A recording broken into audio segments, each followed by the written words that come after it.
মুসলমানদেরকে যখন আলেম ওলামাদেরকে জিহাদের এই কথাগুলোকে যখন আমাদের মুসলমানরা যখন জিহাদকে সন্ত্রাস বলে আখ্যায়িত করে তখন আমাদের কলিজায় আগুন লাগে।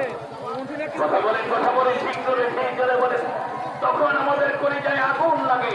তুমি মুসলমান হয়া কিভাবে ইসলামের পবিত্রতম ইবাদত জিহাদকে তুমি কি করে, ইসলামের এই ইবাদতকে তুমি কি করে জিহাদ সন্ত্রাস বলে আখ্যায়িত করো? মুসলমান ভাইরা আমার খুব ভালো করে বুঝবেন, জিহাদের সন্ত্রাস কিন্তু এক নাম। সন্ত্রাস তো সন্ত্রাসটাকে কাকে বলে আমি আগে বললাম।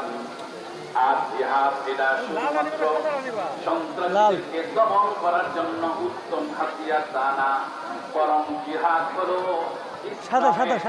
পবিত্র ইবাদতের নাম হলো জিহাদ। এটা